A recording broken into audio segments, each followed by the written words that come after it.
আসসালামু আলাইকুম বন্ধু বান্ধবীগণ, তোমরা সবাই কেমন আছো? আমরাও আল্লাহর রহমতে ভালো আছি। তো আজকে তোমাদেরকে নিয়ে যাব আমাদের সেই ঐতিহ্যবাহী পুকুর পাড়ে, যেখানে আমাদের ছোটবেলার বেশিরভাগ সময় কেটেছে। তো সেই পুকুর পাড় তোমাদের সাথে আজকে শেয়ার করব। তো পুকুর পাড়ে যাওয়ার আগে আমার এক চাচাতো বোনের বাচ্চার সাথে দেখা হয়ে গেল। তো এই বাচ্চাটা এতই সুন্দর, তা বলার মতো না। তো ওকে একটু কোলে নিলাম, আদর করলাম, পরে ওর বাবা মার কাছে দিয়ে দিলাম। তো আমি এখন যাচ্ছি আমার পুকুর পাড়ে। তো চলো, লেটস গো। এই যে দরজা খুললাম, স্বামীকে বললাম আসেন, সাদর সমাসন আপনাকে পুকুর পাড় দিয়ে ঘুরে নিয়ে আসি। যদিও আমার বাবার বাড়িতে এসে আমার স্বামী আগে মাথা মেহেদি দিবে। তো সবাই বলে যে মেহেদির কথাই বলে, কারণ আমাদের এখানে মেহেদি গাছ আছে। তো ওই জন্যেই সবাই মেহেদির কথা বলে, আর ও এখানে এসে একটু সময় পায়, ওই কারণেই দেয়। তো এই যে এদিকে একটা পেয়ারা গাছ আছে এই পুকুর পাড়ে, মানে একদম ফলে ফুলে একদম সমৃদ্ধ হয়ে আছে। কারণ চতুর সাইডে শুধু আম জাম কাঁঠাল লিচু পেয়ারা বেল সহ আরও অনেক ফলের গাছ আছে। আর এদিকে আছে হলো ফুলের গাছও আছে অনেক। আগে বেশ কিছুদিন আগে লাগিয়েছিল গোলাপ ফুলের গাছ। এখন দেখলাম গোলাপ ফুলের গাছ নেই, হয়তো উঠিয়ে ফেলেছে। এখন দেখতেছি যে এগুলো ঝাউ গাছের মতো এগুলো ফুল, এগুলো ফুলও দেখতে খুবই সুন্দর। তো এখানে বেশ কয়েকটা ফুলের গাছ আছে, তাছাড়া সবজি গাছও অনেক আছে, যেমন কুমড়া, লাউ, সিম, শসা, মিষ্টি কুমড়া আরও ইত্যাদি ইত্যাদি। এখানে এই পাশে দেখতে পাচ্ছ একটা খামার, এটা মুরগির খামার। তো এর ভিতরেও অনেক দেশি পাকিস্তানি মুরগি ছিল, বিক্রি করেছে। আর কিছু আছে, আর একটা আছে মুরগির ফার্ম, সেটাও তোমাদের দেখাবো। আর এই যে হাতের ডান সাইডে দেখতে পাচ্ছ, এটা হচ্ছে একটা পুকুর। এই পুকুরেই আমরা ছোটবেলায় গোসল করতাম, খেলতাম। যদিও এখন পানি নেই, শুকিয়ে গেছে। আর এই পুকুরের পাড়ে কাঁঠাল গাছ, এই কাঁঠাল গাছে একটা টিপ দিয়ে দেখি কাঁঠাল পেকে গেছে। তো আমি সেই কাঁঠালটাকে ছিঁড়ে নিয়ে আসলাম, নিয়ে এসে কাঁঠালটা এখানেই ভাঙলাম, ভেঙে খাবো।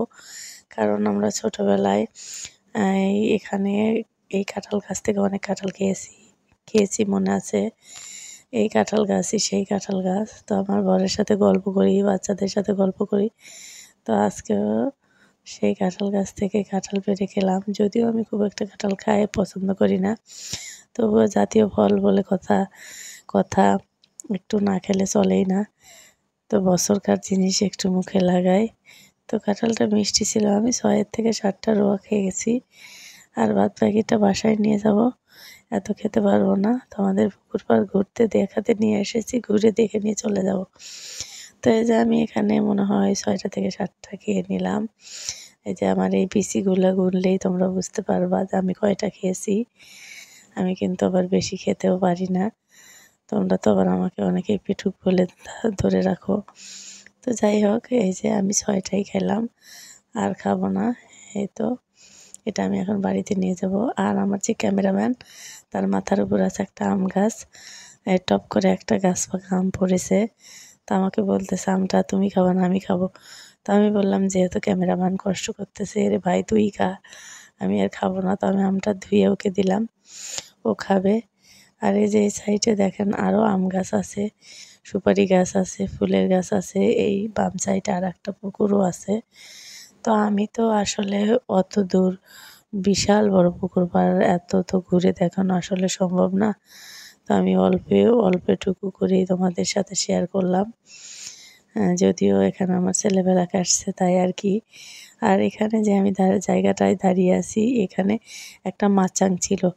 এখানে আমার দাদা, তারপর কাকা, ওনারা করতো কি এখানে এসে গরমের সময় শুয়ে থাকতো, বসে থাকতো। আমরাও এসে আড্ডা টাড্ডা দিতাম, গান বাজনা হতো। আর এই যে এই সাইডে এটা একটা ফার্ম, এই যে ছোট ছোট মুরগির বাচ্চা দেখতে পাচ্ছ, একদম ছোট, এরা বড় হয়নি, বড় হলে এগুলো বিক্রি করবে। আসলাম হচ্ছে আমার সবচেয়ে পছন্দের জিনিসের কাছে, এটা হচ্ছে বেলি ফুল। গাছটা মনে হয় কেটে ফেলেছিল, তারপরেও দেখলাম বর্ষা শুরু হয়েছে, ওই কারণে গাছটা একদম তরতাজা হয়েছে, একটাই ফুল ফুটেছিল। আর এই যে সুপারি বাগান, সুপারি গাছের কাছ দিয়ে লম্বা করে সারিবদ্ধভাবে গাড়া আছে সুপারি গাছ।